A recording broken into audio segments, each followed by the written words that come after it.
Sous un soleil de plomb, le TECH a inauguré ce lundi 8 juillet le nouveau pôle d'échange multimodal de la gare. Environ 4 millions d'euros ont été investis pour faciliter la mobilité aux Téchois et aux Téchoises. Là, nous venons d'inaugurer le pôle d'échange multimodal de la gare du Teche, qui est à la fois une opération de transport, de mobilité, puisque nous avons 175 places de parking, 60 places de vélos sécurisés. Nous avons tout un aménagement pour que les bus puissent prendre en charge les passagers. Nous avons un pôle vélo avec de la location de vélos. Nous avons toutes les pistes cyclables qui arrivent sur la gare. Et puis nous avons un parvis sud et un parvis nord. Donc une très belle opération d'aménagement en termes de transport, mais également en termes urbains, puisque là où est placée la gare, eh bien, ça fait partie de l'aménagement de la ville et tout cet aménagement, tous les bâtiments pour la jeunesse que nous construisons derrière la gare, avec beaucoup de T1 et T2, font que c'est un véritable quartier autour de la gare qui est en train d'être créé. Et c'est une vraie politique de développement durable aujourd'hui. Ça permet de limiter les déplacements en voiture, mais de pouvoir passer de la voiture au vélo, au bus et au train.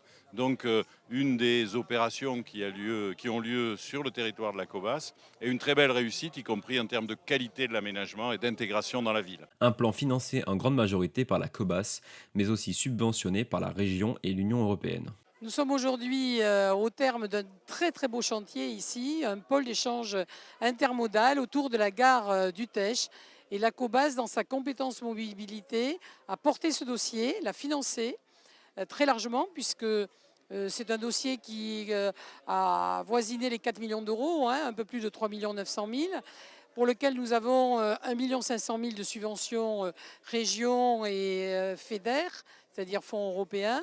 Donc c'est vraiment une très très belle réalisation qui permet vraiment d'insister sur les possibilités qu'offre désormais le ferroviaire. Voyez, nous nous engageons beaucoup à la COBA sur les mobilités terrestres avec les échangeurs de Gujan-Mestras, avec tous les dossiers routiers qui sont mis en avant actuellement. Mais nous nous intéressons aussi beaucoup au ferroviaire avec un pôle d'échange multimodal dans chaque ville. Et c'est la première inauguration ce 8 juillet, celui du Teche. Et vraiment, j'en suis très heureuse pour le maire du Teche, pour les Téchois, parce que manifestement, avec cette verrière, avec tous les aménagements qui ont été installés, le confort sur cette ligne très importante, hein, très très importante, cette ligne de TER et de LGV, il ne faut pas l'oublier, parce que souvent on va avoir, là dans ce mois-ci, juillet et août, on va avoir un train quotidien qui va aller jusqu'à Paris et qui va passer devant nos gares.